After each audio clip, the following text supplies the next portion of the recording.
All right, we have made it. I believe this is episode 5. Who?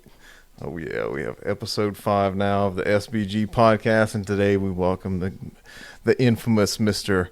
David Mouton. Thank you for joining us. Thank you, Jacob. This is very cool. Thank you. It is cool, man. I think we're best friends now. Update to those listening at home. Yeah, we met. So my previous guest also. Really, I didn't meet her at this shoot that we did, the styled shoot, but, we vibed out on that. And then David as well, it was the same deal. We met at the styled shoot for the first time that Abby put on. And today we started talking about backgrounds and everything before the camera got rolling and hit it off. It was very unexpected. It was the first friend I've made in a few years. I'll say 5 years. It's very cool. But thank you for having me. It's fun. Appreciate it, man. Got the little tour of the homestead and got to see the possums and the chickens and everything. I did. It was a very scenic 45-minute ride in. The sound of banjos. Yeah. I knew I was close. But this is like the furthest in the country I've been. I feel like I'm on the set of Yellowstone. Yeah. But it's really just looks like Churchill. Whenever he was telling me how his experience of getting here, he was like, "Yeah, I was out in the sticks, and whenever I seen that gravel road, it's just like, man." Got a little bit spooky. Look, if I would have lost phone service, I probably would have turned around. But other than that, I love the desolateness of where we are. And it's very cool. And I'm in love with your dog, the big Great Pyrenees. Oh yeah. Was it Lola or the other one? Zeus and Luna. The dog that looks like the one from Neverending Story. Oh yeah. Polar bear. So I'm gonna have to show you pictures actually before he just got that haircut, and when we first got him, he was like huge with all the extra fur that he had, and he looked twice as big. And whenever we first got him, it was at night. My wife rolled up, and she had him on the end of this leash, and she was talking him up. She was like, "Oh yeah, he's super sweet and all this stuff." Because we got him at a year old, like over 100 pounds. She brings him in the fence, and I guess he was scared of me a good bit before. And so I have him on the end of this leash, and he just takes off. And then it gets to the end of the leash, and then I don't want to let him go because I don't want him to run out into the middle of nowhere. So I'm holding him, and then he actually bucks up to me and gets all like he's pissed. And I'm like, man, this is crazy. This is a huge ass dog. It's too much dog. But he warmed up, so he's a sweetheart. I loved him. Oh man. So David, you have a whole lot of history, and it's like waves over my brain. Like every chapter of your life I was trying to make sure that I remembered, because you had the marketing thing, but then I met you as the saxophone guy. So when I first met you and you were doing your thing, it was saxophone. I thought you were just saxophone, but that's not the case. So why don't you give us a bit of your background, how you got into music currently, where you're at? It's a great question. It's a loaded question, and it's been a long, interesting journey. Like anyone else, I was a kid. I was a band kid. I grew up in band, and like I was mentioning earlier, it wasn't my first, saxophone wasn't my first instrument. I thought it was cool. I'll tell you what got me into it. Tell me. I think you'll like it. So, I knew I wanted to be in band for whatever reason. I had played keyboard and took piano lessons, but band seemed like fun. All my buddies were there. And I didn't know what I wanted to play at first. So my first choices were the drums. Because really, if I wasn't a saxophonist, I know, man, I promise I'd be a drummer. I'd be really good. One of these days I will get an electric kit in here. I just haven't bit the bullet yet, but I'm same way. I love the idea. Every time I'm on Facebook and I see an electric kit for sale, suddenly I have a need for it. Yeah. And I'll stare at it. Because it's what am I gonna do with it? It's perfect because you don't have to worry about anybody else hearing you suck at first. And I play one every time I go to Guitar Center. Oh, that's awesome. I always tested the kid behind the counter, like, "Hey man, turn it on, get some sticks." Because it's fun. Mm-hmm. But saxophone was I kind of thought it was cool, and I remember watching the video for "Glamorous Life," Sheila E. remember? I'm taking you way back. And probably might be before. 1985, Sheila E. had a hit song, had a video on MTV for a song called Glamorous Life. I don't know. I'll have to check that one out. Well, we'll get you straight. Yeah. Nonetheless, in the video, there was a guy who, looking back now, he jumped out from behind a dumpster, actually. And he was playing a soprano sax, and he was jamming. And in that moment, I was like, I want to play that thing, whatever that is. Yeah. And so my mom took me over to the music store, Proferny's Music, right there. It might still be there by Hope City Diner in Lafayette. Yeah, so that's like by Lafayette General right there. Yeah. It was this little dusty little music store. Well, I remember my mom and I went over there, and that you could rent instruments and stuff. And I saw a soprano saxophone on the wall behind the counter. I was like, that's it. It's the one I want to play. The guy's like, you can't play that. He's like, because you can't play that in band. Soprano, is that the bigger one? Or It's the smallest one. It's the small. Okay, Yeah. so yeah. I feel like I should have done like the Jack Hanna thing and brought all the horns out like animals. Hey, look at this, Jacob. This little guy's from Japan. Because the alto is like the standard band one, right? Because I think I did band whenever I was in middle school. I think that's the one that I played. Yeah, that's the one they want sax. you to start with. Usually, Yeah. it's an alto. It's the one that's reasonably sized for most small humans that want to embark on that journey. And so, but he told me I couldn't play soprano sax, and at that moment I was like, well, definitely playing drums. That was it. Settled. I walked away. I was lost interest in the instrument. He showed me the alto. I was like, well, oh yes, So I went and did the whole thing and did band in school. It didn't really resonate to me at the time. Being young, it was just something I did in class, kind of thing. But I was always around music. I loved it. And I played in a band. I was a bass player in a band. I played in more bands before I played in a band playing saxophone. I played everything else in every band prior. I think my first gig was as a keyboard player. I was a bass player in a metal band. I sang in an original trio. Oh man, that's awesome. I never gigged, so to speak, with the horn, and I never really considered it. I was a singer, keyboard player, could do whatever I needed to do. As I get in high school and I started, kind of practicing, and the world got a little bit smaller. It's around that time where you realize you can't be a keyboard player and a bass player and a singer and a tambourine player and a juggler and a saxophone player. I couldn't be a wrestler. I couldn't do all the things I wanted to do in school. And I remember making a couple of honor bands, and I was like, man, I'm kind of good at this. And everyone around me was like, well, you're a great player and this and that. Go through high school, end up getting music scholarship and going to college. Now, at this point, I wanted to teach music. I wanted to be Mr. Holland's Opus.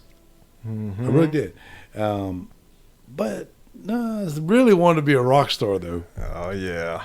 And everybody's like, you can't do music full time. You have something to fall back on. I've heard similar voices. This is a universal voice. It rings in all of our artists' head. It's the voice of crippling self-doubt. But it says you can't do it. And so very early on, I was like, well, try my best to teach. Yeah. And so went to college and really was exposed to just how good I could be. And little side note, I think it's kind of funny.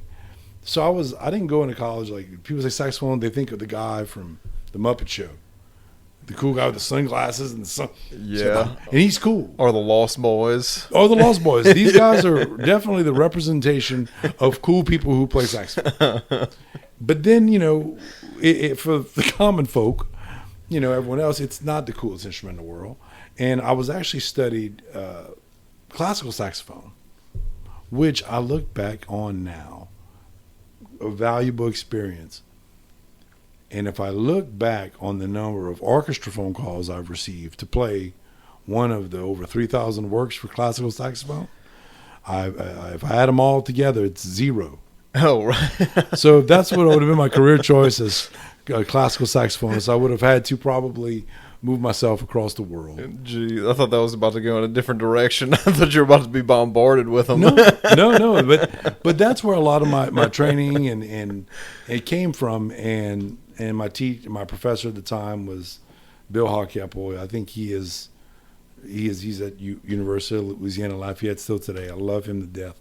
He didn't like me very much. I was young and talented and not very disciplined, I think, at times. Yeah. And he was hard on me. He was great, though. Like, great for me. Great for a kid like me.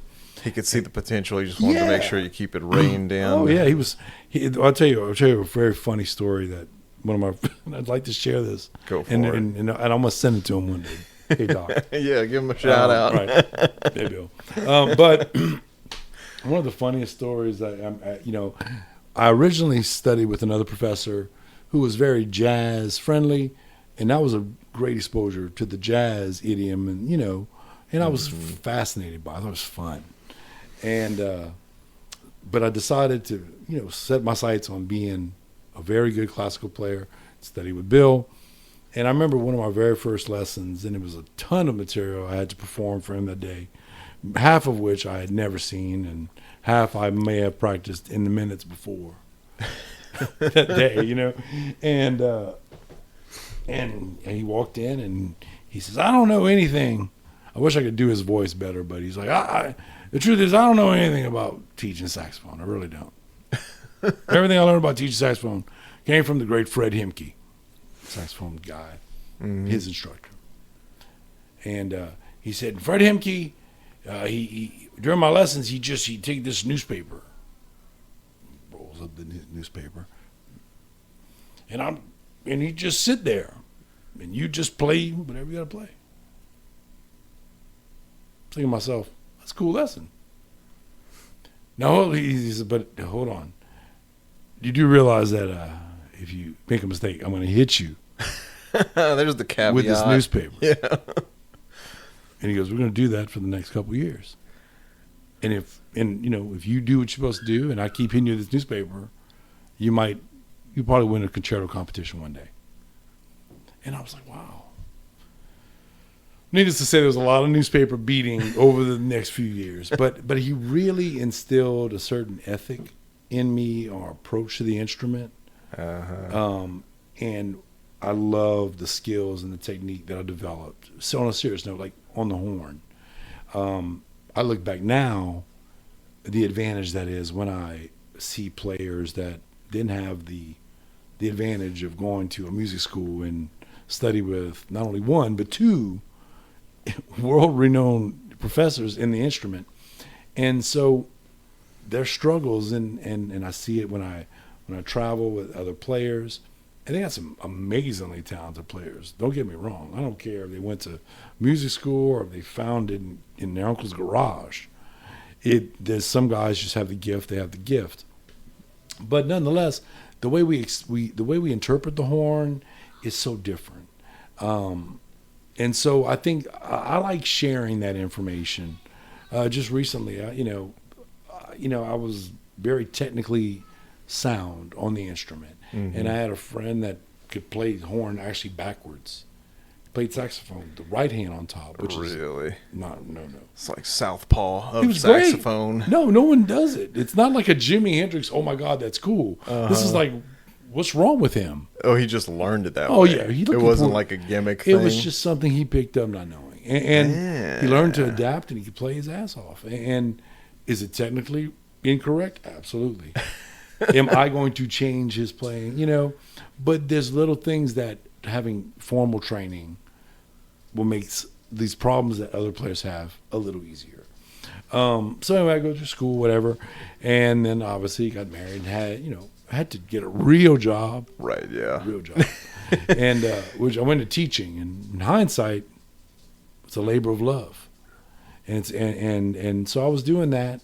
But really, I really still wanted to be a rock star. And so that's around the time that I started Sold Out.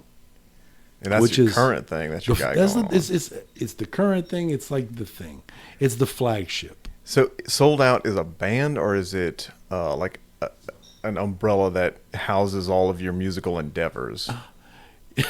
It's a great question. And 24 years ago this month, it started off as what we would know as a band. And, really, I was teaching and I wanted some way to make a little extra cash. And I had some buddies that played instruments. Oh, yeah. And we all would talk about bands. We have this big giant band with a horn section and blah, blah, blah. But we also talked about like building, I don't know, tree houses and skateboard ramps and houses next door to each other at one point in time. But they were all instrumentalists, and we got together. We said, we're going to start this kind of band. It's playing weddings and some fun stuff on the weekends. I was thinking if we got one gig, if I got one show, one club show, one wedding, then we'll see where it goes from there. Mm-hmm. And it started off as a band, and everybody was in love with what we were doing.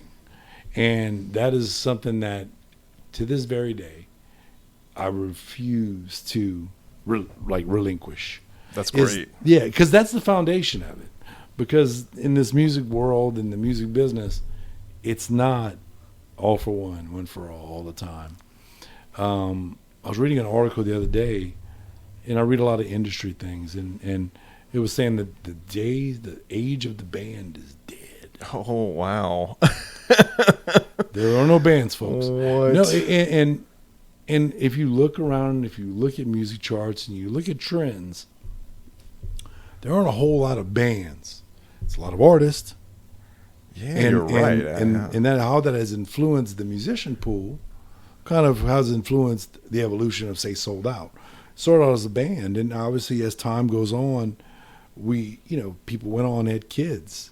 They didn't want to travel and play, and I think time weeds out more, I guess, musicians mm-hmm.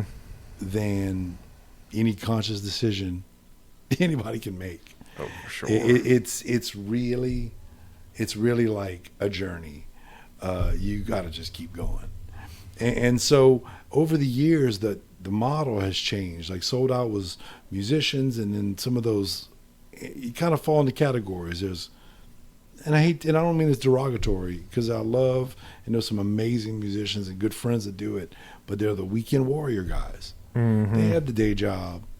They have the comfort and security of the day job. I probably would have fell in that bucket whenever I was doing it more. Hey, man, I was in that bucket for the first 16 years. It took a long time to get there, but that role, the better you get at that role, or the group that you're playing with, and I used to always think, the better this gets, if this happens, I'm gonna lose guys like him, because he won't be able to stand up to the demands. So right. Yeah. So obviously everything's going fine. Sold Out's doing great. In 2016, I made the decision to transition from the weekend warrior guy that happened to run a band to this is what I do for a living. And I tell you, Jacob, the theme of this whole deal is a self-employed or entrepreneurs and the challenges, man. Yes.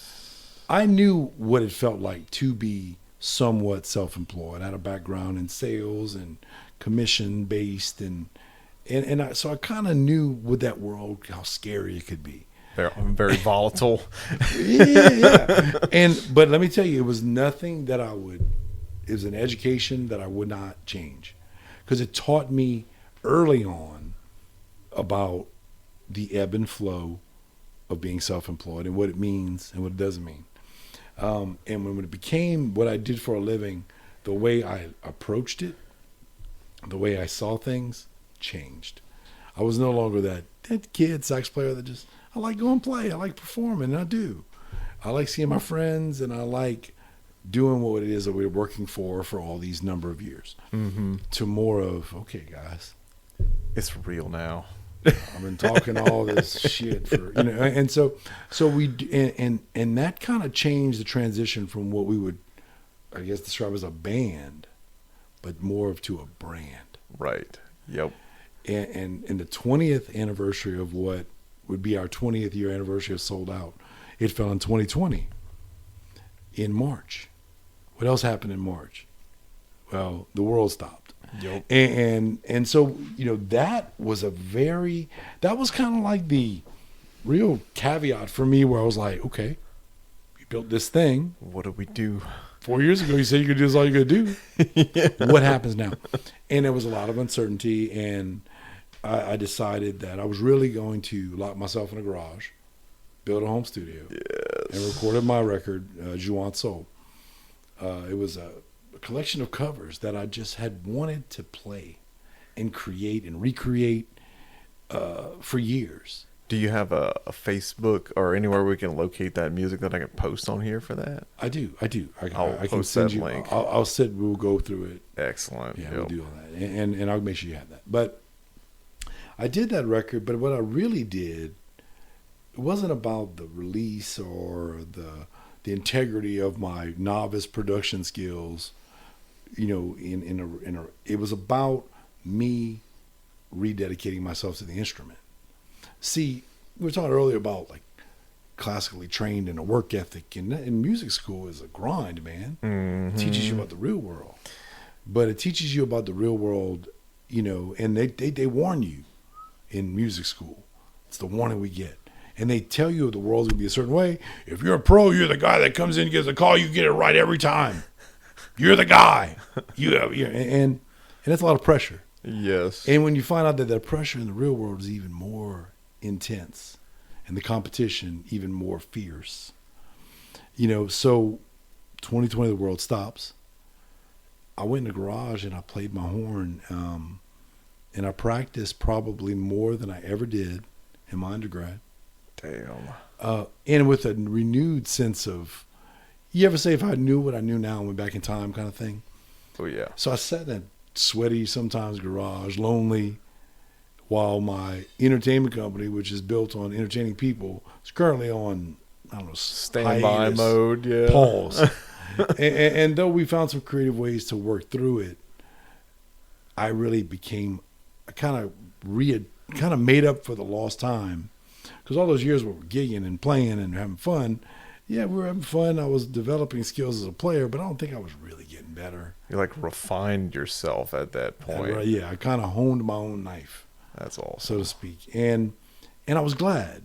And I tackled some personal demons as a player. And I'm sure somebody who's a guitarist, you can relate to that, right? Oh, for sure. Or there's things as a guitarist that you always think, man, I wish I could play that. You've tried a few times. It's possible. Apparently your fingers don't work. Whatever the situation is. Oh, yeah. My thing was always, and you might have had this similar thing. I thought about things too much in the sense of like when I was trying to write something, I'm like, there's only a handful of chords and different tempos that you can put these chords to, and how many people before me have done this exact same shit, and what is going to make me stand out that's any different? And there was like an existential thought that would block me sometimes, right. And I had to get over that. It is self-producing a record is something that I would probably never want to do again.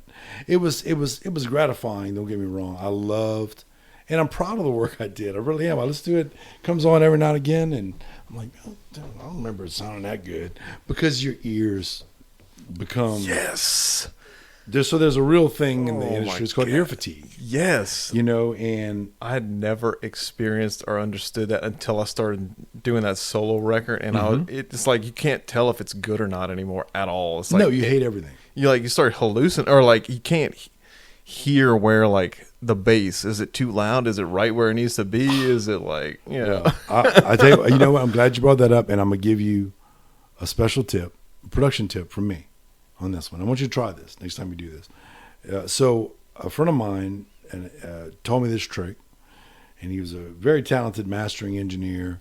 And mastering engineering, as you know, it's a different art altogether. And he's really the guy that taught me how to navigate Persona, Studio One, and really put the pieces together. And the world stopped. I had nothing else to do. And I was like, well, got a MacBook.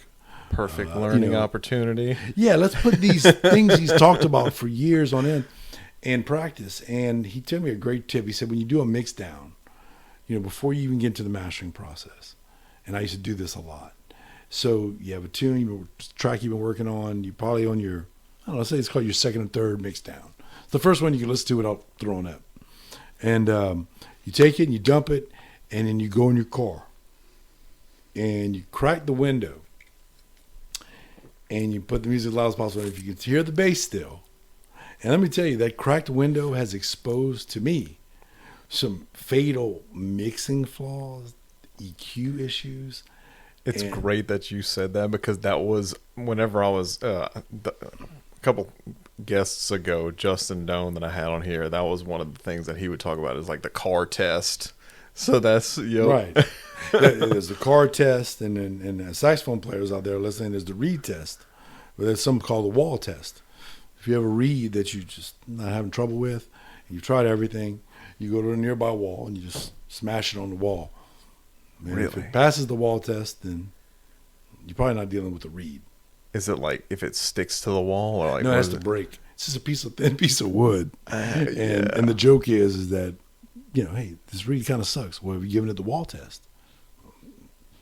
It breaks, which is probably for the best. It's probably dead. So, but yeah, the car test for test, like I did it with everything, and I became obsessed with. I had a different approach. Like when you do things by yourself, and in this project, like you were saying earlier, we did everything, and so I had to create. I remember doing this like vividly, and it was a great tool. I would make every week like production schedules, because it's me. Because I was getting overwhelmed. I was like, I gotta go in there and I gotta cut this bass line, or I gotta play. I gotta learn this section here, whatever. And I ended up going into a situation that worked great for me, is that I would do all my tedious production tasks, a lot of things that had no margin for error, little things like timing, and I would lay a lot of my scratch tracks, early morning, whatever. But when I wanted to be creative, it would be in the evenings, late at night, tired. Yes. It's like when it peels away something about your ego or something, and you're like, your drive is the only thing that is keeping you up, and you're like, I have to get this shit sounding good, and you're just doing it, and you're focused. I know exactly what you mean. It's the late night things where you're just like, you feel like you're alone on the spaceship, and you're like, you do. Just your ears are screwed up because I wore, my headphones, and high quality headphones, and I'm so fixated, and it ends up it changes your perception. I used to take every week one of my really good friends, his name's Dave Clayton. He was my producer and sound guy with Sold Out for a number of years, and he became my ears during that part of my life. When I was recording that, and every weekend I would pull all the rough drafts. They were mixed downs with a little quick mastering on it, and we would listen to it in the car. And man, it sounded totally different, but he was able to give me some perspective. Hey, you got a little friend there. Yeah, I see that. I'm a fan. He gave me some perspective in terms of what it needed and what he felt, and I would go back, and it was just a routine. And I'm very happy I did it. But I think, and I do want to go, just talking about it, I get the itch to want to go back in the studio. But I don't want to sit behind the desk. I want to really focus on kind of what I'm doing, and let that go. I'm just at that point in my career now. I've had to do everything. So many hats. What? As a business owner, as a father. It's one thing. It's enough to just have to do all of the things in your professional life. It's hard, man. Also, you got three kids? I have four children, four beautiful children. Yep. And I almost like the last laugh is kind of, I'm almost ready to give it. My youngest her name is Madeline. She's 13. She's the last one, like, still. I was in school. My daughter Grace graduates next month. Nice. She's heading to Ole Miss. Oh, dang. So I'm kind of like weird about that. My two oldest sons, Hunter and Ashton, they're technically adults now, And Dad has reached that point where Dad's not all that cool anymore. He's just a stupid old man sometimes, and it's aggravating, and he sends us memes all day. He's not hip with the cool kid lingo anymore. Right? No, that's the thing. I am, and I'm probably more current than my oldest son because I deal in the entertainment industry filled with young people that are vibrant, and I refuse to be that older guy. Yes. That's out of touch. It's all about mindset anyway, you know. Well, yeah. So. I mean, I see some young guys living pretty old. Yeah. I mean, these guys are like young or half my age. Like, well, I've got bunions and gout, and I'm like, you're 27. I don't move at all from my desk. Right. This is how my body has deteriorated. Right, like, and so I'm like, well, I'm lucky, but I think it's because I continue to just learn and be open. I have young kids, and they expose me to music. Do I think any of it's great? No. Nothing new music. I have a hard time seeking out. Yeah. And I listen and I do, and I keep my ears out there. I really, really like listening these days. Like Corey Wong, I think is one of the most brilliant minds on the contemporary. And I say jazz, but he's really more progressive, and I would like to see more artists like that. But it's positive energy. Yeah. It's got some jazz and academia base to it, but I like listening to it. It's bright, the production's good. It's made with what I like to call give a shit. Mm-hmm. And you know, in the day and age nowadays, and the AI discussion, which is just crazy to me. Oh yeah. I think it's been around forever. I think it's created a lot of trash before the ones that we're worried about it making now. The like formulated type of music structure, or just like it's auto-tune type. I mean, it's not AI is, and like I'm not this AI Matt. I have to preface anything I say after this point. Everything I know about artificial intelligence comes from Batman the animated series, the episodes where they dealt with Hardak. And I knew from a very young age that artificial intelligence was probably a bad idea. Sinister in intent. But does it make a lot of sense? Absolutely. Uh-huh. The AI music making tools, it's really not some kind of wicked sorcery. I think that artists need to protect their likeness and their sounds and their creative intellectual property more now than ever. Oh yeah. But you're protecting it not from an individual, you're protecting it from a machine, a computer program that is only taking everything you're creating with your heart and soul and kind of reducing it down to a molecular level, music-wise. Have you experienced musicians using AI to create music for them? I personally, no. I've never encountered it. I don't feel like it's a looming threat to most of us, like around any town. Type of artist, yeah. But I do think that it ain't hard. I don't think it isn't hard to. I was toying around the other day. I do a lot of stuff with AI art, and for graphics and whatnot, and it's fascinating. It's a blast. Right. It has taken my editing and graphic design down immensely. I use AI for a lot of mastering on little projects because it does a great job in a short period of time. It's not bad. But this is just for my own consumption. Right, yeah. Save me time. But really, they really create just recreate, regurgitate, recycle everything that's out there. And it's everything right there is 4 chords. Yep. So you could take those 4 chords exponentially by, say, the 12 notes in the spectrum, change the key, slightly shift the rhythm or melody line, and you got a piecemealed song. Yep. Nobody could tell the difference. But the computer's doing it. The sad thing is that we're not. Uh-huh. I don't think AI is going to replace, human actors and singers, but visual likeness, yeah. That's something that is somewhat troubling. Yeah, for sure. I want to continue that, but I'm gonna have to take a little break right here because these teas are stacking up on me. That's cool. Take your time. I'll get a drink.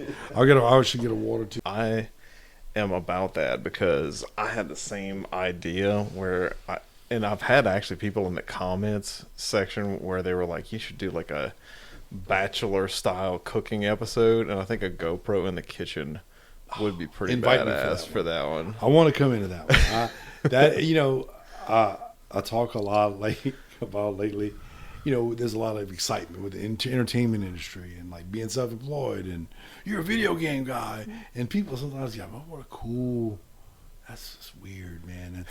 That's Eclectic. And I had somebody the other day say, "What?" Like they don't want. I think people are tired of hearing musicians talk about what they do.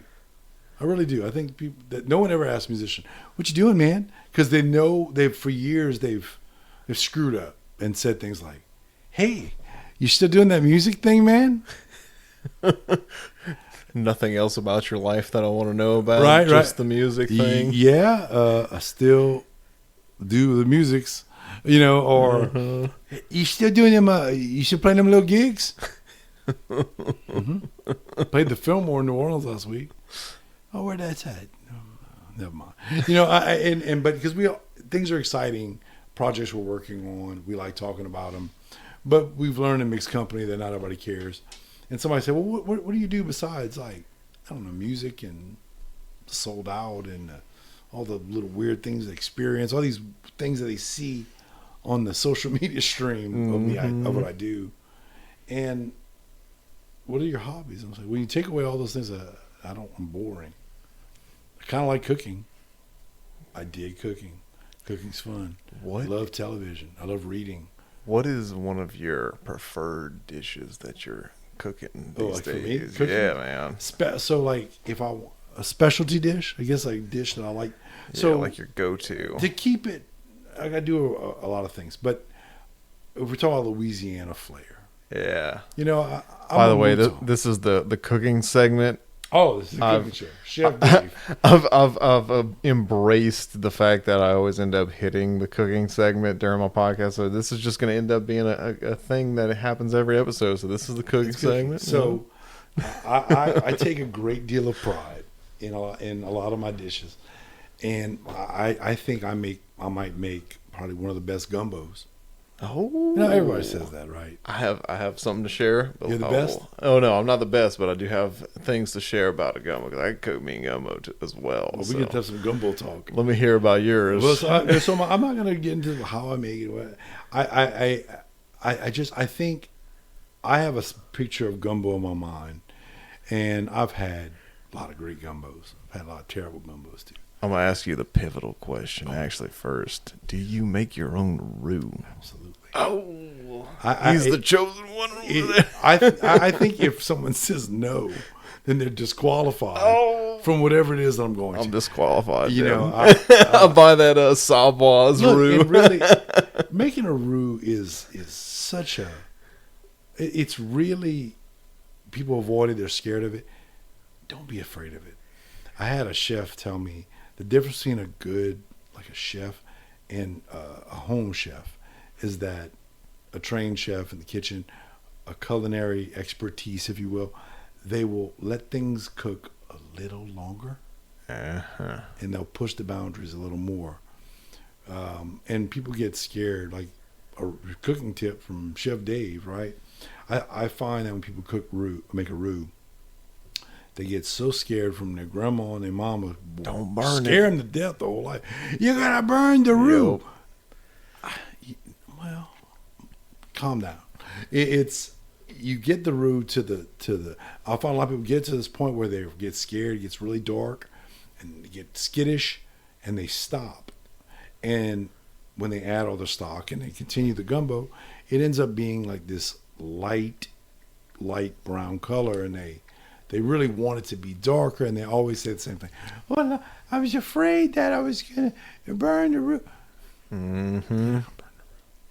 Push it a little bit more. That is literally the thing that holds my dishes back most of the time from reaching what their true potential is, the time. And I find that whenever I'm drinking, I'm not as concerned about the time, and I'm willing to give it more time, and then it ends up turning out better. But specifically, it is the brown gravies when I'm trying to brown the damn vegetables or like cook them down enough. You know what I'm saying? Yeah, they're different. Emeril Lagasse says that the minimum darkness on a roux is a 2-beer roux. A roux that you slowly stir, 2 beers minimum. Your minimum. But here in Louisiana, what I find is that we drink so often and prevalently that 2 beers is more like a 4 beer, segment of time, because we really put them down here. Yeah. And I've seen people 2 beers, and the butter's barely melted. They just put them down quick. We're talking about 12 ounces or 24 ounces. 2 beers. 2 beers at what time? And how much? A Miller Lite or a Coors Light? But it's just home cooks, I find, get nervous. And so I like to cook and take my time and have everything set up.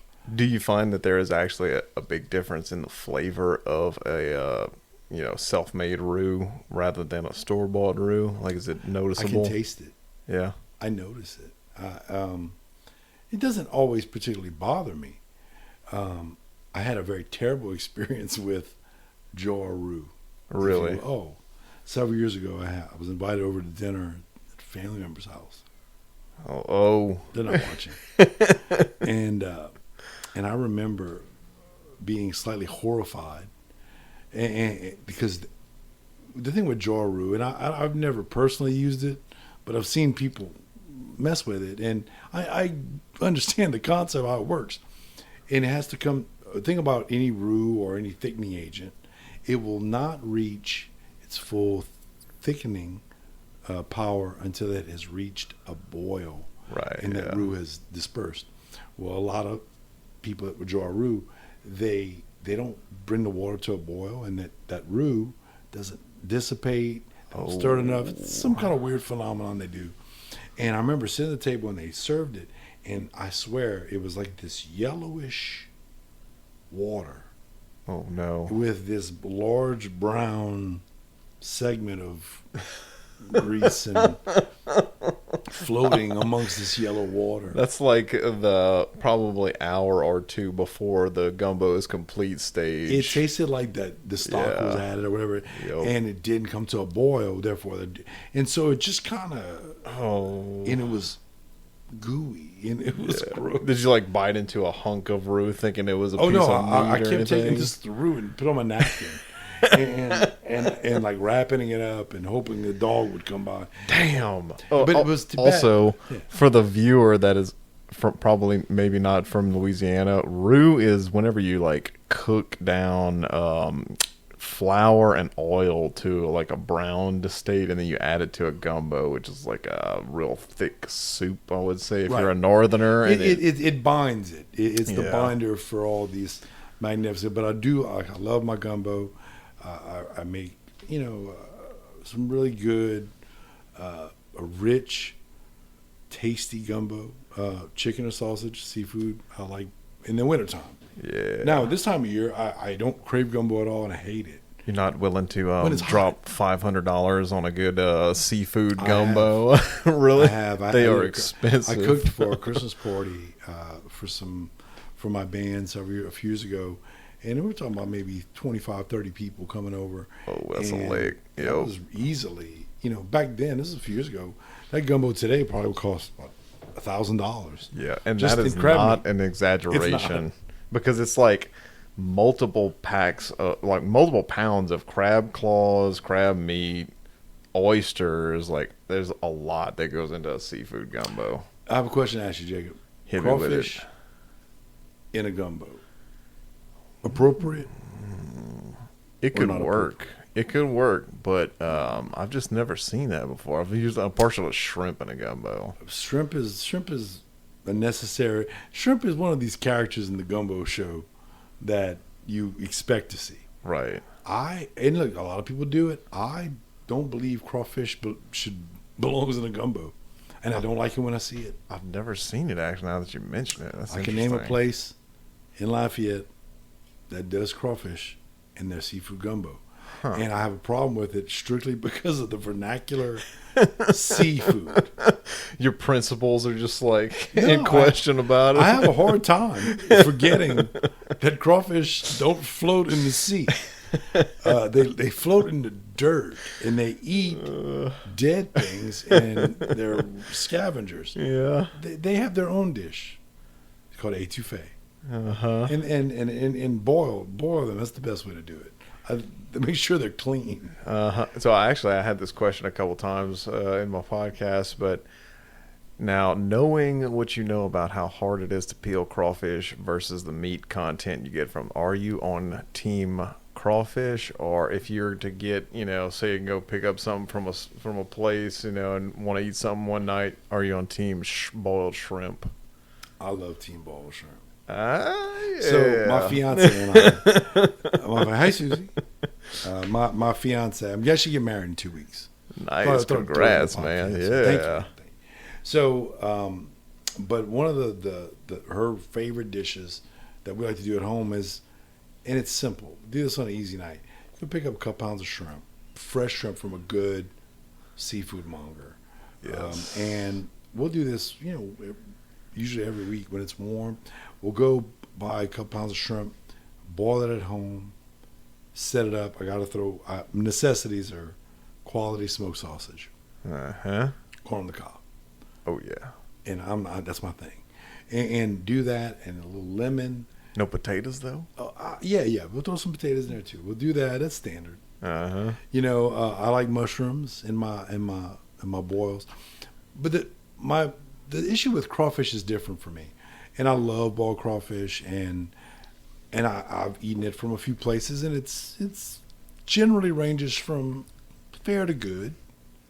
It's not terrible. It's not the flavor; it's the effort that it takes, right? That to me is the essence of crawfish. I love boiling crawfish for myself.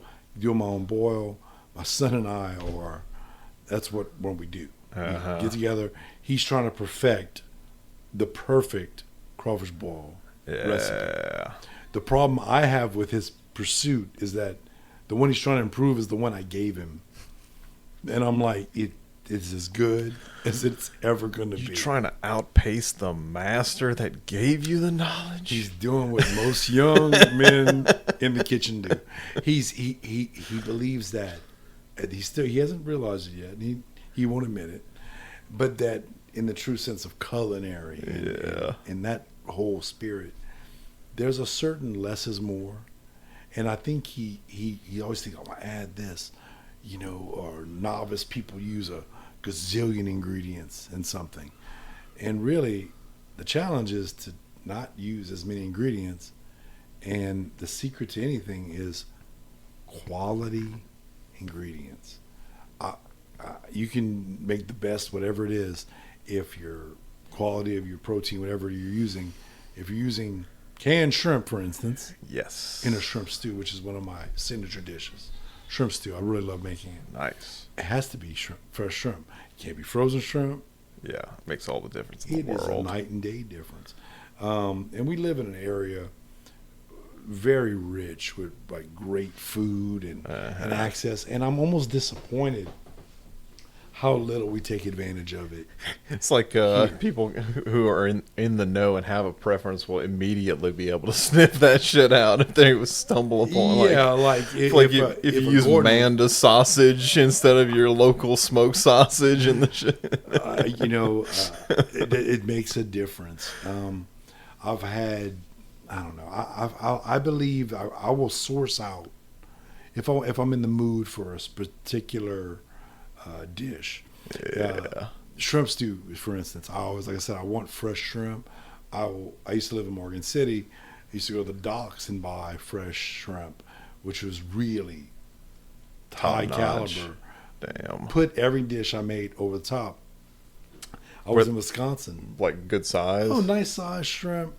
And the dish is great, and it just something about it was perfect. And I felt it had to do with that fresh. You can almost taste the dock.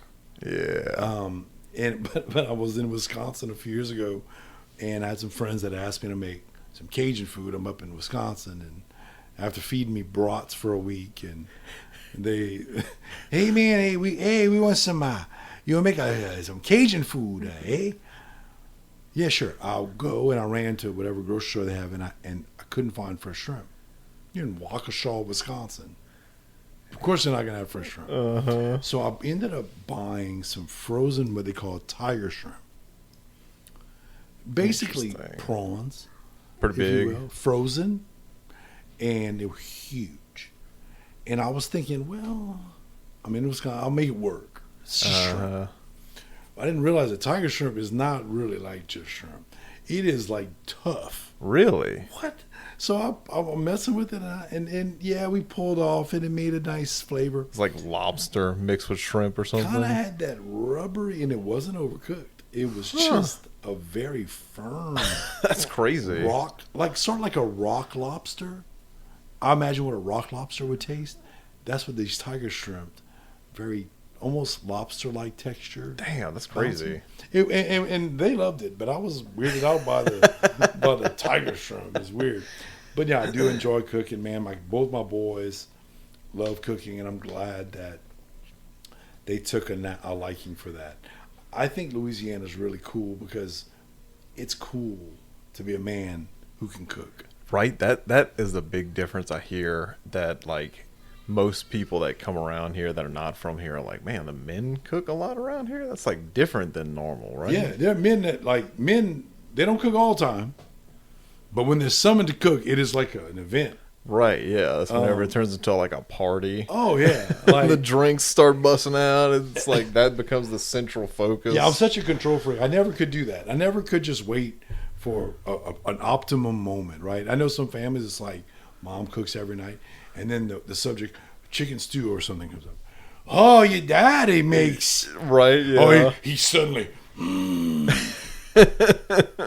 The heavyweight title comes out, and like the belt. day he's gonna make it, you wake up and he's dressed, and he's in the kitchen, he's smelling onions, and it's going down today. Oh, he makes a big production out of it, and it's, and I love that sort of pride in families and with men that cook, and I'm so glad. I learned a lot of cooking from my dad, and that's it resonates true with me. And see, my dad can't cook at all. Really? No. My dad, like, he's great. He's like, he's in the 70s. He's older, but he's still doing great, But he never learned how to cook. And a few years ago, him and my mother divorced. And after 40 years, and he finds himself living alone. He's like mid-60s at the time. Is he now having to learn how to cook? He has. He's precious. Hey, Dad, I love you. So one of the this is just such a sidebar, but about cooking, and he knows that I cook, and he enjoys my cooking, and I think he felt like he wanted to impress me with something he learned how to cook. So I picked him up one day for something, and he says, I picked up a recipe for spaghetti. I said, great. How hard can it be, right? Uh-huh. But you have to say, he doesn't really know.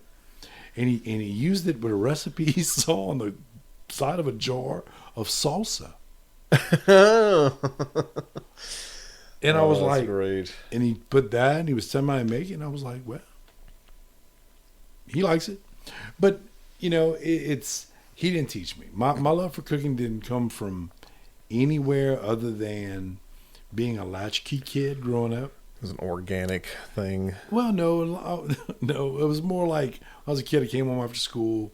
Mom left the door open, and whatever was in the fridge and the pantry, well, we could maybe make something to eat with it. And so that's when I first started, like, this is kind of fun. And then watching, cooking shows later on. When I had my own family, yeah, and you get it, you're meal planning every night.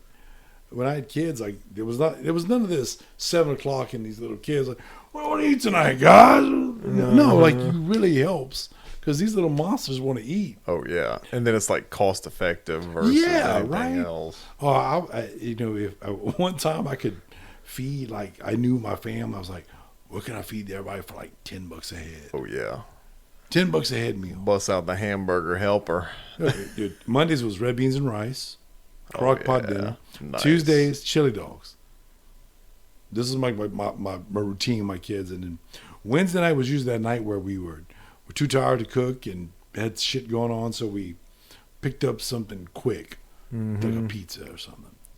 And on Thursday nights was like the night that Dad would cook something that he really wanted to eat or saw there's nothing to do, and I could do a fun dish, a more labor-intensive dish. One of the most labor-intensive dishes, and it's fun. I think most people should do it at least once. Do a homemade pasta night. Like make the noodles? I mean, make the flour, crack the egg, get a pasta maker if you have to, and roll out That's next sheets. level. Yep. It's a mess. You'll have flour all over your kids. But your noodle, I hear of that culinary branch that the noodles are actually a huge part, like the texture and the flavor and everything, because they're like half the dish, right? So then it's the feature. You know what I've done with recently, talking about pasta in particular, food. I love like fresh pasta. Am I going to pull out my pasta maker and dirty my entire kitchen for a week with flour everywhere, making say fresh pasta for, say, a fettuccine of some kind? No, probably not. But if you go to your grocery store, you can buy fresh pasta in the refrigerated section for a lot of grocery stores. And I buy the fettuccine, fresh fettuccine, and I make an Alfredo. And that Alfredo is to die for. And it's not because of anything that I did. I think it has to do with the fresh pasta. The texture's different. It's great. Damn, that's pretty tight. I got a story for you, though, before I forget it. It's on the subject of the gumbo, right? I do a bit of hunting, right? Those that are I love the game stuff. Yeah, those that are watching this cannot see, but I have a mounted deer across from me right here. I do a bit of hunting, deer hunting, all this stuff. My dad has a camp in Natchitoches, right? And I think it's probably been about a year ago now. This story has lived in infamy since then with all my work peeps and customers and stuff. But I was up there.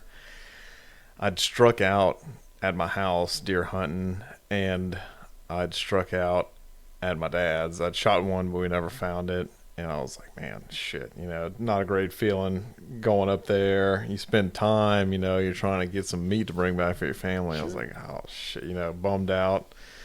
2.5 hour drive back to where I'm at. So I was like, well, there's always next season, whatever.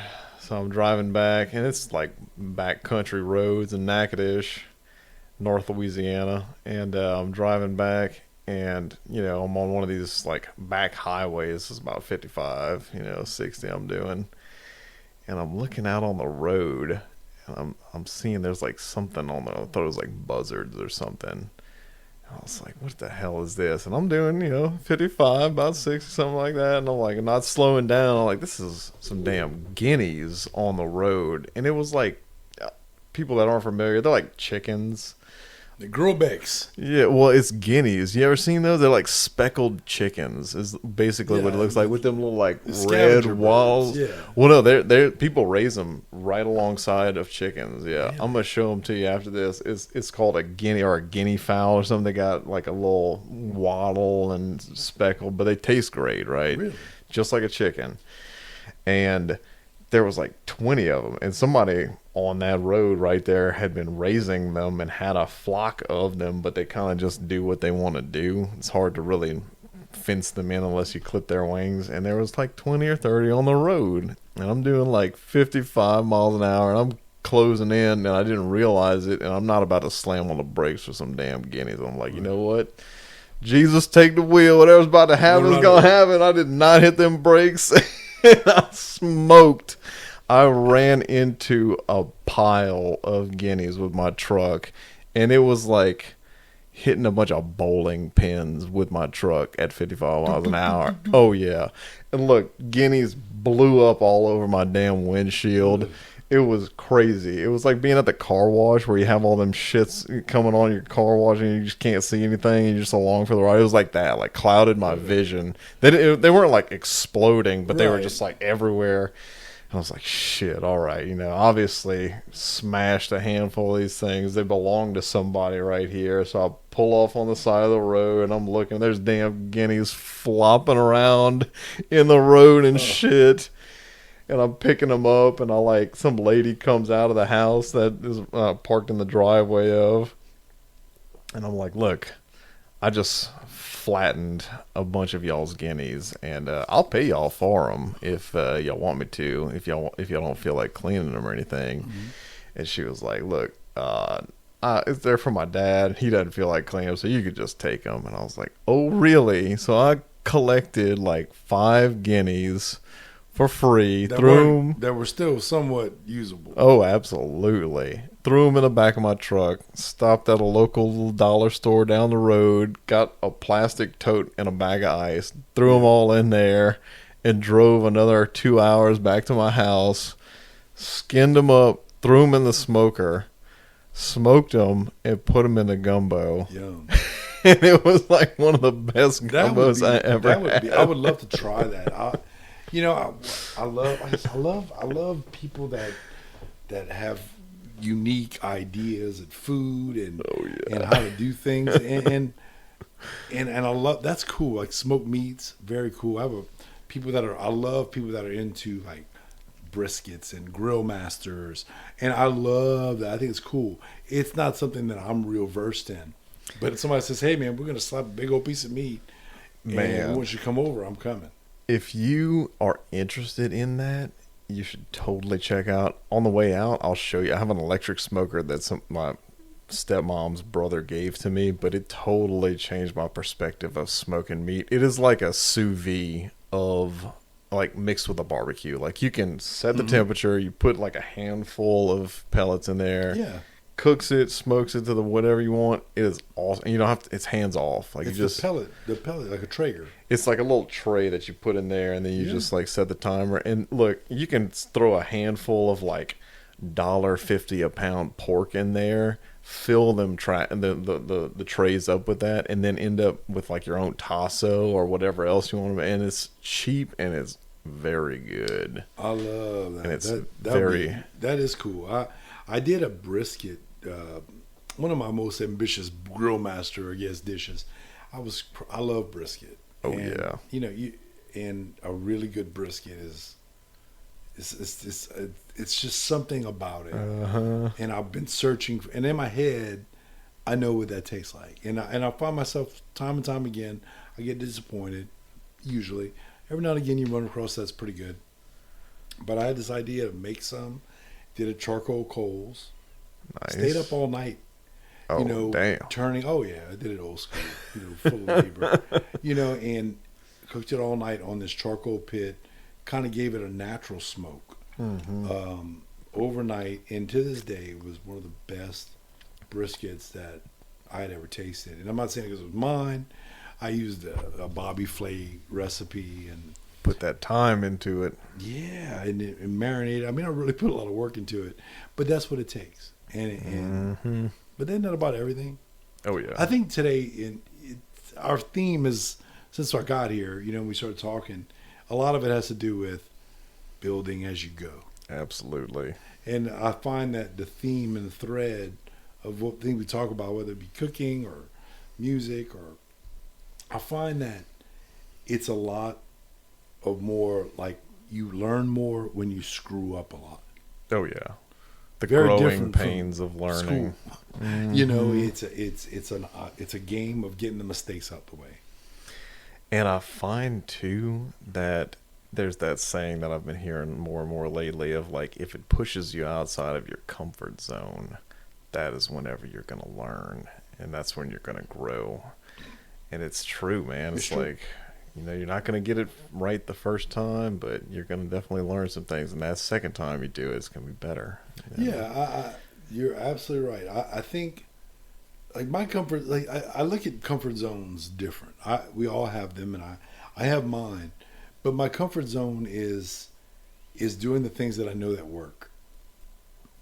Where I could be better at as a man, as a leader, as a business owner, is stepping out of my comfort zone and knowing that everything's okay because it's my little universe, right? Mm-hmm. And I know that works, and I don't want to mess with it because this journey has been going on for some time now. I don't want to take my eyes off the prize because I still have so much to do. Absolutely. Well, yeah, you've refined the process enough to know what works for you now, which is great. I think I have a formula that only I believe in. But I believe in what I'm doing. I don't think that there's no certain cut and dry way to do things in any industry. Mm-hmm. There's a million ways to do everything. And I've always been the guy that's going to find the way that works best for me. Because I've come to accept that I am uniquely who I am. Oh yeah, absolutely. I've tried to be a lot of things in my life, and I've learned at every juncture a little bit here, a little bit there, and how that led into me being to the point where, hey, look, I'm doing it, but I'm too scared to say, hey, look, Mono hands. I'm not there yet. But I am happy that I've been able to do this journey. And I use this joke with musicians a lot. And we get caught up in our own ebb and flow of the travel, the juggling the duality of being a dad, a husband, a wife, whatever it is. And it's all this struggle, and it's hard. And that is what we identify with. And we put in some long days and long hours. Mm-hmm. And I often mention, I say, man, at least we don't work in a coal mine. Yeah. And they always look at me kind of strange. And because, man, this is the life of whatever it is. Yeah, it's work. There's a degree of effort and time away and all these things. Yep. But God, at the end of the day, what's the payoff? I get to stand and perform. People that dancing and think I'm cool, or they love your band, or they come up to you and they give you great compliments.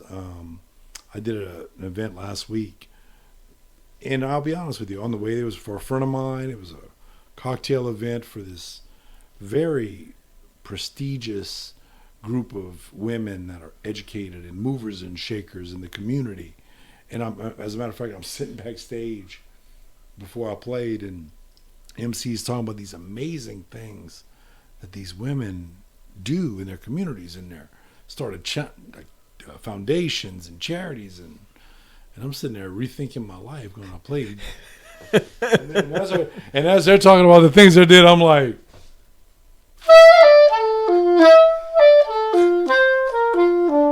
I learned how to play Careless Whisper, and these guys are doing amazing things. And I'm joking to myself. And so I go out and I played, and at that point in my head, it was that musicians thing. It's just a gig, right? They're all the same. Go in this place, it's a gig. It's all just gig. And I've eliminated the word gig from my vocabulary when I'm talking to musicians, because, and I like to use the word, I have a show. A show is something we're doing. A gig is somewhere we go.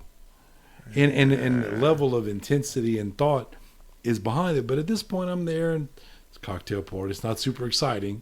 It's not, it's not Times Square. And I played, Share My Life by Kim, great R&B tune that I enjoy playing. Great ballad. Mm-hmm. And I played it, and it was good. It was a great performance. I enjoyed it. And I looked out in the room, and I saw such delight in the audience, and I was gratified. But what really brought it home for me is, like, the next day and the days after, posted a clip on social media, and the word, people would say things like, "You're amazing. What a talent. Captivating." And those are kind words. And I love when I hear it, and I'm so thankful. I think as a musician, if someone takes time out to tell you, you were great. Oh, for sure. It's that feedback loop that you're looking for. It's that connection. Yep. It's that confirmation that you've been dealing with there's the payoff. But I find we miss it. Sometimes we just get caught up. And I love that. And I think that I love when audiences share how much it meant to them. But I think more importantly, I think we as artists and musicians in the community need to normalize giving attaboys to other artists. Oh, for sure, yeah. It's weird, and I don't know if it's just me, but I look around and I see people, and I love watching the musician community blossom into marketing geniuses, and they have networks and tribes, and I have my own, and it's big, and I put a lot of work into it, but it's not like West Side Story. We really can be friends, I felt like that with the rock and roll scene to some degree. Whenever we were playing more, we resonated with a handful of bands, and we were always watching and appreciating other bands, and there was definitely a few that we stayed in touch with. But I did feel that there was some degree of like challenging, there's like a competition. It's like there's not enough like fans to go around or something like that. Like you got to be the best, and then it's something I've struggled with the last 3 or 4 years. I've noticed a change in audiences since COVID. So like when we all kind of came back out of it and we're doing the thing and the world was resuming as normal, I don't feel like it came back quite the same way. I use the analogy. It's kind of like the animals in Pet Cemetery. Yeah, we buried them and they came back, but it wasn't quite the same. It was a little more diabolical and twisted, and that's what I feel like we've done with our trying to revive or resuscitate the music scene in this town. That's a good analogy.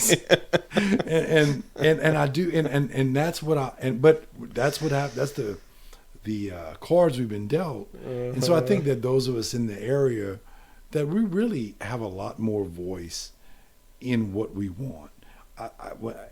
It's terrible. Social media is terrible. I have a problem. I've like Facebook has become like and I use it for marketing, and I know what it is. And yes, I'm not a problem per se, but maybe it's my self-inflated sense of its optics of to what everyone is saying. Yeah, I know what everybody's doing, but what are you saying? And I hear common denominators like, oh, we don't get paid well, or there's no place to play, nobody goes support live music. Yeah, it's a laundry list that drove, and we're all saying the same things. Mm-hmm. And when there's that many people from that many walks of life in different corners of the scene here, I think we should listen as to what's going on.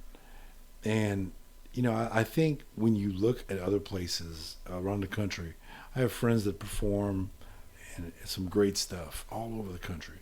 And I look at where they are and what's happening around them. I see beautiful stages, beautiful lighting, quality acts, man. I'm talking 1,200 people gathered, food, friend, fellowship. Everybody's having a good time. I can't say I always see that here. I know, right? And that's it. Me personally, as an artist, I've dealt with it. I've played for a room that had 4 people in it. Uh-huh. 4 people. Sometimes those gigs, it depends, but sometimes those gigs are memorable and they're great because of the like. I've had them, yeah. There's that connection to there's only a handful of people there and they are going to remember that show. It's like very intimate, and that's super cool. Those are the ones that are great. You want to limit them because they're not great, right? As far as like money makers. I use a story, several years ago when I was playing a show with Sold Out at a nightclub, and I remember at the end of the night, the owner was none too happy, and he's like, "You didn't draw a crowd, son, bitch." Pretty much, it was more like it's like he was doing math on a broken calculator. It just. He didn't want to shoot me straight. He didn't want me to say. But there were 17 people that showed up to see my band that night, and it was an ego blow. Yeah. But I booked 4 weddings that night, and I often think from those 4 weddings that I did that night in, I don't know, 2017 maybe this year was, what weddings did sprouted from that? And I was like, well, I guess if it's like that every time, then you can keep doing it. But it's not the way it should be. I think here in Louisiana, the joie de vivre, the culture we hear a lot of, live music on every corner. Mm-hmm. There is live music. It is, and it's great. It's like saturated almost, but there's not enough consumers of it. It is. We're desensitized. It's crazy. I think our market is, and I know this based on a very, very loose scientific experiment I did. I walk around with my instrument. I like to go in the crowd often. I like to. It's my way of kind of seeing what's happening, putting my finger on the pulse of humanity, if you will. And I go in the crowd, and when I see people's eyes light up, when they see an instrument, somebody playing live music, they enjoy it. But then there's a certain degree of people, and it's in this town, and they're playing, and you're in a restaurant, right? And you walk by, and I'm playing. I'm entertaining, whatever it is, and they look at their food, and they don't look at me like they're afraid to look at the man with the machine. Scary, or it's weird, or they'll just keep on carrying on like people walk around with instruments all the time in their life. It's so strange and polarizing in an area so rich in culture. You see live music everywhere. At what point does it become like that white building you passed on your way to work every day? Yep. It just fades into the background. And if you're giving it away and you're not making people pay for it, then you're not giving them an experience that they're going to remember. So what exactly are we doing? I would be happy if we had less opportunities for live music and more appreciation of it. Quality presentation to add to the demeanor. Mm-hmm. Back in the day, whenever we were gigging more, we played with a band called, I can't remember if it was Banshee or if it was Aska at the time, because the front man was the same for both, but there was a guitar player. So the front man was George Call. Shout out to George Call if you end up seeing this one. What's up, George Call? Amazing vocalist.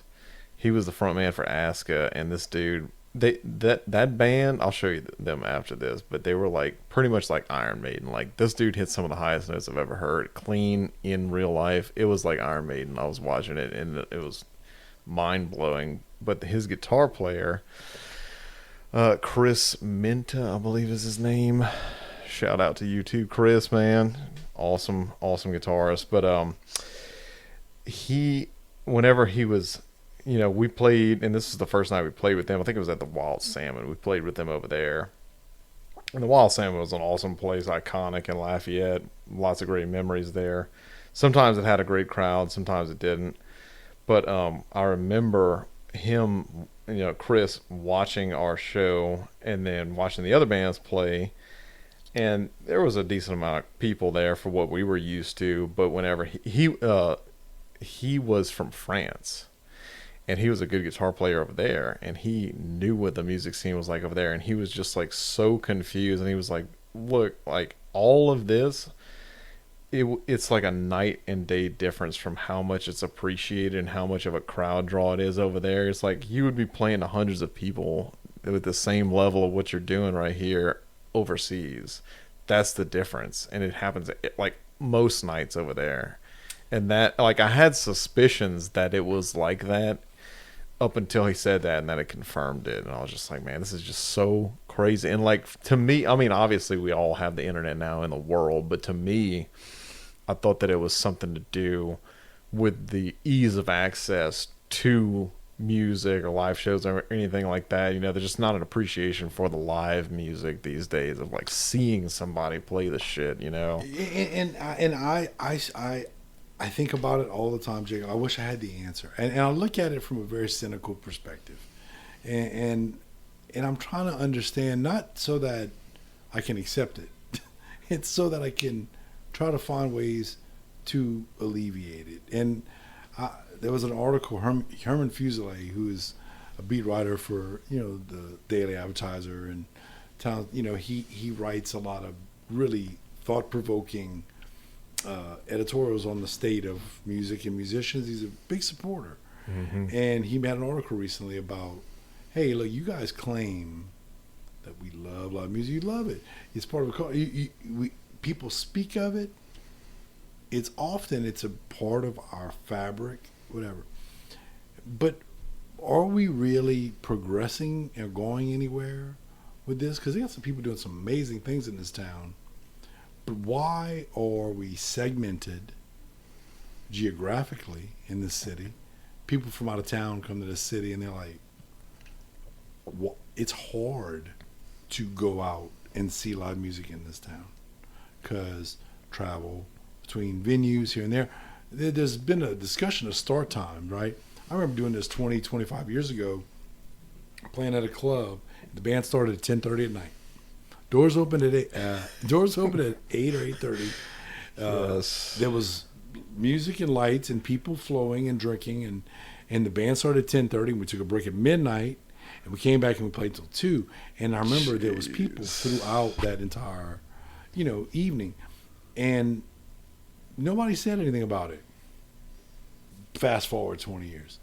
I did a show recently, and I was scheduled to start at like 8, and I didn't have the turnout because people wanted me to start a little earlier. And people say we want earlier show times. So what you've seen a lot of acts do, you see a lot of 7 o'clock earlier start times. Guess what? They're still not coming. So you hear that argument. So venues and artists alike, we're trying to find what makes sense and what works. And truly, what works is the later start time. There's more people out and about. You get a chance to do your dinner. And I just think it's just our ebb and flow here. We're tied to too many directions. We're overwhelmed. I think people out there, there's so much going on that it's like, I'm not going to do anything. Yeah, there's like a lot of places doing a lot of things every night, so it's hard to choose. Yeah, and we really don't have any premier, like places like Rock and Bowl. I think they do a great job. Yeah, for sure. Being a live music venue and starting to behave and present acts and artists in that manner, and it's great. Groustroom doing a lot of good job. They're bringing a lot of different things. What's surprising too is the Boom Boom Room having big shows there. Are you familiar with them? Not only am I familiar with them, I live within minutes. So you probably hear almost. I live literally. Crowbar played over there, and like the say that. I saw Brother Deej there, a solo guitar show on a Wednesday night. Damn. Yeah, and Freetown Boomer, and man, it is a small space, right? And it creates that environment. I've got a guitar, that guitar right there. You see that signature down there? Mm-hmm. That's Michael Graves' signature on that guitar from the Misfits. Wow. We saw him at the Boom Boom Room, and it was like probably 30 people there. I love that. Unbelievable. The underground and the rock, those rock groups that I used to love and was part of that. I'm glad that they have these nicks and crannies. But man, wouldn't it be better if someone had a premiere stage to really experience a rock concert in a rock vibe? Oh, yeah. It's hard to bring a rock band to, I don't know, El Paso. Or you were talking about the Hyman Center earlier. Imagine so when my wife, whenever I was dating her, I believe she surprised me for my birthday, I think it was, with tickets to see Alice in Chains at the Sanger in New Orleans, which is like a bigger version of the Hyman Center, I would It's a say. theater in general. Yeah. But could you imagine bands like Alice in Chains coming to the Hyman Center? Like, that is totally doable. They did it in New Orleans for that theater. It would just blow my brain to see that type of shit go down. You know, I gotta ask you a question. You know, somebody in Lafayette, and this is a question that's come along. So you look when I tell people that in Lafayette in the late '80s and early '90s in Lafayette, Louisiana, that regional bands like Zebra, bands like I know Firehouse played at the Cajun Dome, right? Right.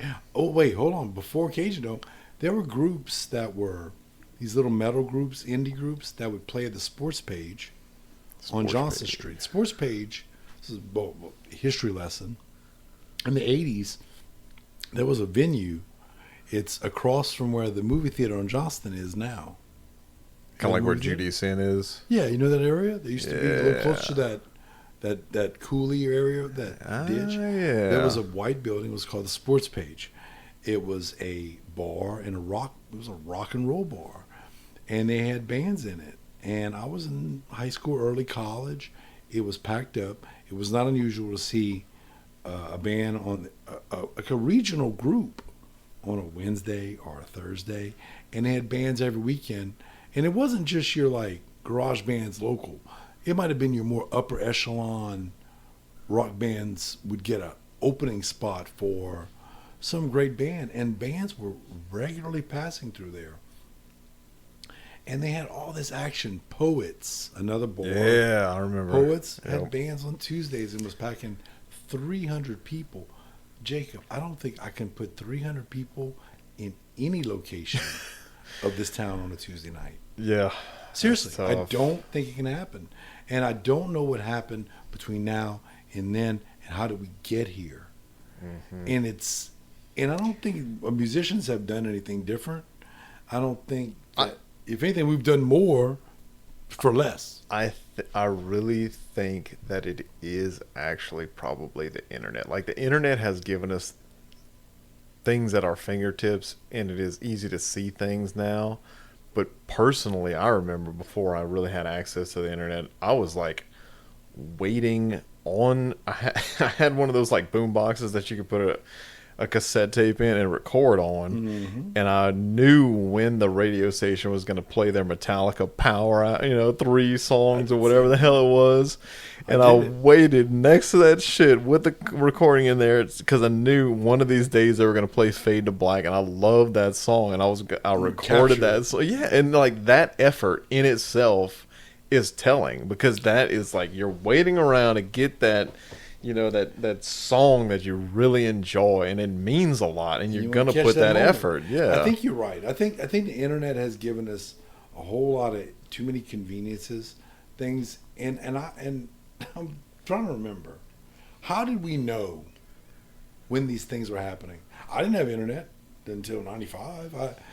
So there was when I was really, I guess, exploring and playing on the scene, and I don't know how did we have like a chip in us that told us that you just happened to catch that flyer floating in the wind that had that date on there. A flyer at the Cafe Cottage might have caught your eye. But you know what I really think it is? I think we didn't need to know when and who was playing ever, because we were always at that place, because we knew they always had good bands. We may not have known all of them, but they were known for having good bands. One of the best bands I ever saw in my life, and it's crazy, it was probably a band from Austin called Venus and Furs. It was like a ska punk band from Austin that played at the Wall Renaissance downtown on a Sunday night. I was over the moon. I bought their cassette. I learned that album. I thought it was brilliant writing. It was fun. Was that like a happy accident? Like you just didn't have any intention on seeing them, they just happened to be there and they were playing? I heard there's a band from Austin. Cool. And we went, and they had horns, and I remember watching them, and they were great. They were college age guys from Austin. Bought their cassette. It was called, the name of the cassette was Margaritas in a Blender of Soul. Handmade tape case. Oh yeah. And I thought they were cool as shit. And time goes on, and I was telling somebody, I saw Venus and Furs. Thought it was cool. You ever heard of them? No. Nobody's ever heard of them. Apparently, I did research on the internet. The band Venus and Furs has never existed. Ever. Really? Is that some Mandela effect happening here? Are you actually from a different timeline? Wait, I'm serious. If there's anybody out there familiar with a band called Venus and Furs, please call in the show, because I have been mind fucked for years. Because I saw this band, and over the years I'd search, and I could see nothing about this group. I know I bought this cassette. I could still sing a couple of songs under the hook for most of it. It was killer. No one knows about What it. the hell? I literally had physical evidence they existed. I was there, and I don't know what happened to them. But the point is that we always knew where to go to get good music. I think these days we don't take chances anymore like we used to back in the day. Everybody wants guarantee. Who's playing? Are they good? Where will we sit? And also, I'm not rolling up until they start, not the opening band. I'm only going to go when that slide pops up. Look, it's such a hassle these days compared to what it used to be. I used to just walk into a room, sat wherever I could, and enjoyed it. And now the question, because I do events, I put on events, and I hear the back chatter on questionings from fans or potential people want to come. I get just a million questions, man. Not one of them are, what do you play? What do you do? What do you? No, they all seem to know that. Will there be food? What am I going to get out of this? What time does it start? Is there parking available nearby? Will there be drinks? How much is the cover? Can I get a free pass? Like whatever. Yeah. There's all these things, because it gets me thinking that people have to think about these things now. I guess as people, they plan life a little more now, not as free spirited. But that doesn't mean that we just stay home and watch the live feed. Yeah. Well, I wanted to go watch him play, but we watched it on the live. Watching him on this little tiny screen, that's just about as good. I did a show last year, Jacob, in Opelousas. There's a restaurant, great people over there, and it was a great show. And I personally, as a musician, as an artist, I am incredibly uncomfortable when I see phones. And there's a difference between I'm videoing you because I want to send this to my friend for a brief moment. It doesn't bother me. But there's that I'm live on some social media platform. They hold the phone different. Yeah, they're like not looking at it. They're like they're watching it, and their phone's like, watching it. inept cameramen, but they're live, and I don't like live. I think it robs anything we're doing on stage, and it gives people the impression that, well, I saw it already. Well, you didn't really see it. That's like and I have a huge issue. So I said, everyone, please put your phones down. Do not go live. You're welcome to take quick videos. I'd like to keep the integrity of the show to those that actually paid for it. They bought tickets and we went and saw Bob Dylan, right? I told you about that. Right. And they have those bags that he has for his shows where you have to put your phone in. They lock your phone in a bag. I love it. It created a pretty cool atmosphere. Silk Sonic does it. The Bruno Mars, Anderson .Paak residency, they do the same thing. Nice. They have a cell phone free show. And look, I love the idea.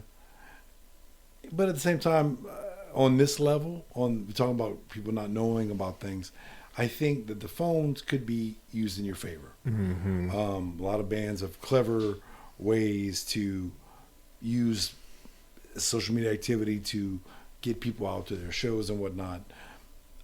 For me, I think there's a place for it. I just think people have learned how to use their devices pretty soon. So, but look, I want to come back and do part 2.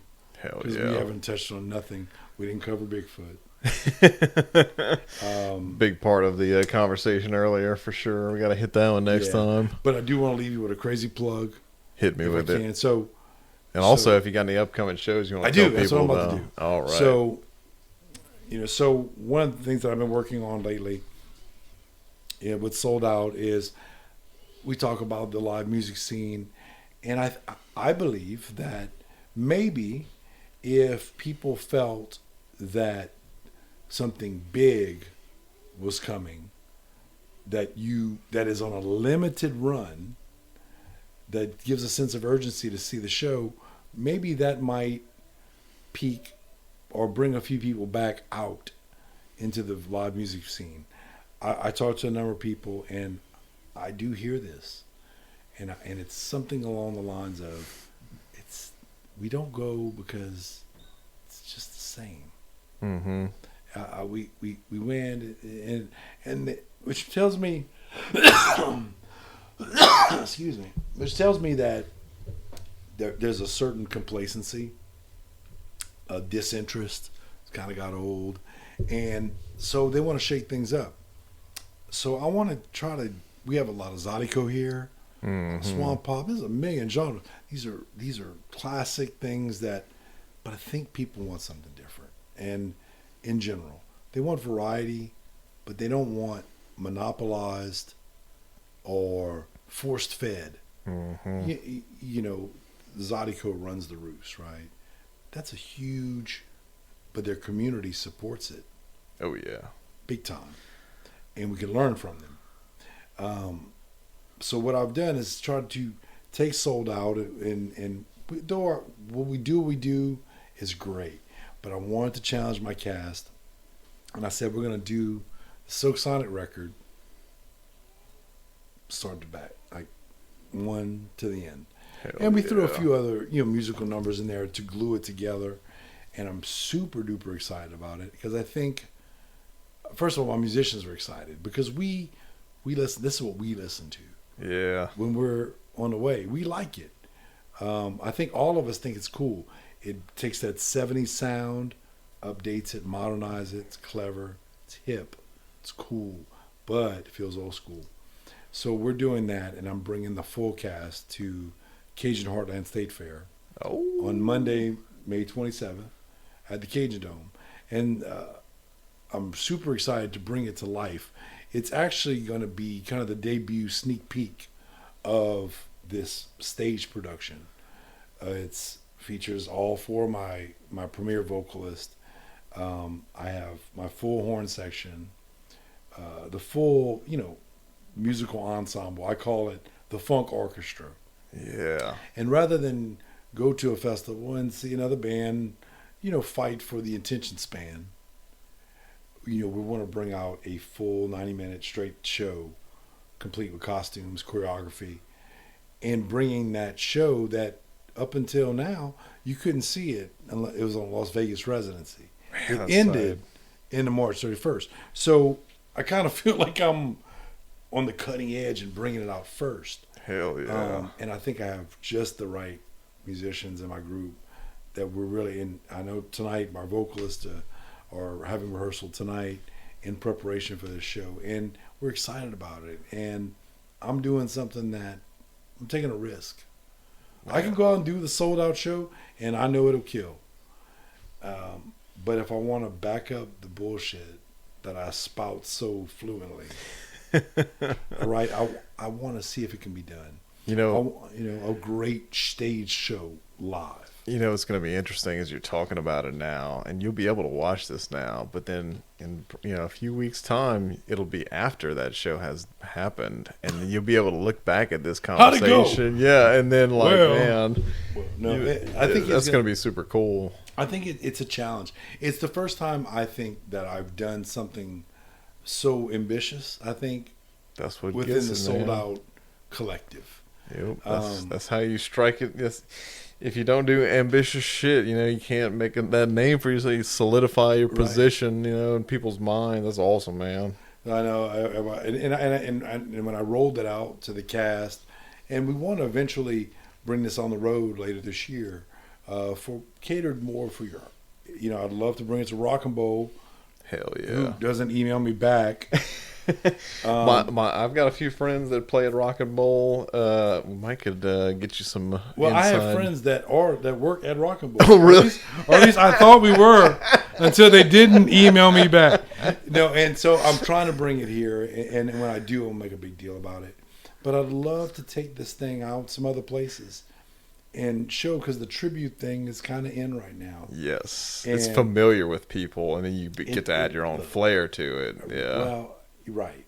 I think the tribute, when the second you say the word tribute, changes of the game. It's like and my Silk overlaps Sonic happen. is not really a tribute, but it is more of a musical homage, you know, and it's going to look and sound and it's like some of that. We're using 70s vintage era equipment. That's awesome. Rhodes and organ. And I thought that little caveat, and some people look at me like I'm stupid, like, you know, I'm sure one of y'all got a Rhodes in the closet. Yeah. You know, because we old drum set. Matter of fact, the drum set that we're going to be using is an actual, you know, 70s Schlingerland. Damn, that's tight. You know, and so I want to get that sound.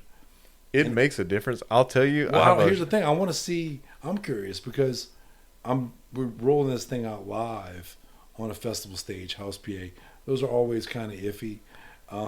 But I think that the fact that we're kind of backdating the instrument, but we're not dumbing down the technology out front of house, and we will be utilizing Ableton and things like that to really kind of get a lot of the string things. You know, we're trying to recreate, my God, 72 tracks. You know, 72. You know, think of it, like on a Silk Sonic track, or most commercial things that are really rich and heavily produced. I mean, we're talking tons of audio. Yeah. We're trying to capture it with, you know, this size group. So yeah, we're going to use some things, but aside from that, but I want it to be fun, and I as I told my musicians, I said I want you guys to think of this more as musical theater than anything else. The show makes a difference for sure. It is everything, and I told them, and you know, we all feel good about it. It's going to be great, but of course, there's always that voice of doubt. What if this doesn't work? What if this is a disaster? Who, you know? And when you start to think about those things, I answer say, I don't want to find out. Mm-hmm. Just keep going forward. That's so it. we have that coming up on Memorial Day. So that's really exciting. This summer, you know, like I said, I'm trying to maybe get in the studio and do some things, and I'm just at that point. I'm excited again. That's about awesome. music. Do I have problems with the industry? Absolutely. Do I have problems with the live music scene here in Lafayette? At times, yes. But do I hate it? No. Do I want to help? Absolutely. But these ideas are progressive, Mm-hmm. and I don't know they're all going to work.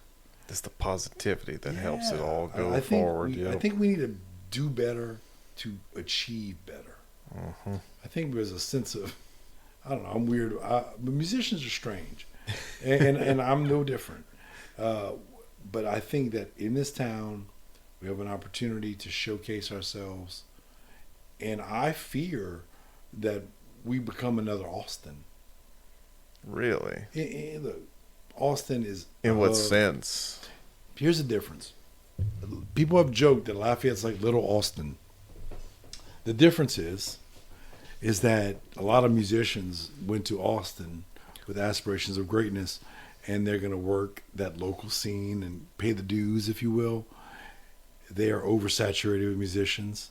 They are everywhere. Sound familiar? There's many musicians that have migrated there to just kind of get the crumbs. But at least in Austin, there is an upper echelon regional level that you can ranch to. We're Austin, but we just Without that upper level. we're the Austin playset. It's like we're like all like it's like if you're in Austin, you can do a little more and get like that premium subscription plan and launch some. But here it's just like the free. You can't save anything. Unless you're in like Zydeco or like country, I would say, right? Because then you could possibly reach the Wayne Toops level, maybe. Yeah, Wayne Toops is the king the around god here. of Yeah. god of live music, and he has saved so many festivals, and we thank You know him. what? I cover his music when I do acoustic stuff, and I actually like bumped into him randomly Did in a you? Walgreens in River Ranch one night, and he looked different, right? He had the beard and everything, and I was like, "Bro, I know you, but you don't know me. But I cover your music all the time." And I shook his hand. I was like, "You make fantastic music." And He it's does. great to tell him that live, and he was appreciative that I covered his stuff. And I am glad, and I applaud Wayne's success for being in this industry and being really the height of it. You know, I can't look at a festival or playbill without Wayne Toops on it. I really don't. Are there more than one Wayne Toops? There has to be. like Is it like the notoriety president? level. Like they say that there's the president, and the president has like up to like 4 or 5 body doubles Oh, yeah. spread on. I think Wayne Toops is the same way. They had to size up the mullets back in the day to make sure they all. Yeah, I think there's multiple Wayne Toops running around because it's not possible that I see him playing at a festival on the street, but I also know on Facebook he's in somewhere in Texas. And look, that's the success I want for all of us. And look, say what you want. The guy's he's a legend for in this sure. music scene. But we got to look at. I'm looking forward, and I can't say that the music scene in Lafayette is any better today than it was 25 years ago. Can't say it. Crazy, right? You'd think it would be moving. Or are we going forward, or did we just go forward and stop? Yeah, like That- stagnate. Like, did we stop that growth the same way we stop, I don't know, an ingrown toenail? Mm-hmm. You know, that's what and stifled a bit. But I Yeah. do appreciate you having me, and thank you. And I want to come back again. If you have me, I've had a blast talking Absolutely. about everything. And if you ever need a co-host, Faux you're happy show. to come on in. And when you start up your podcast, hit me up. Let me know if you need Man, my podcast is going to be a disaster. It's something I got to do one of these days. But I applaud you for doing it. I think it's cool what you do. I said I'm definitely going to come back. Hell Thank yeah. you so much. Appreciate it, man. And for you guys watching at home, both of you, thank you so much. Peace And out, everybody. Peace. Thank you. Hell yeah. That was cool. Another one.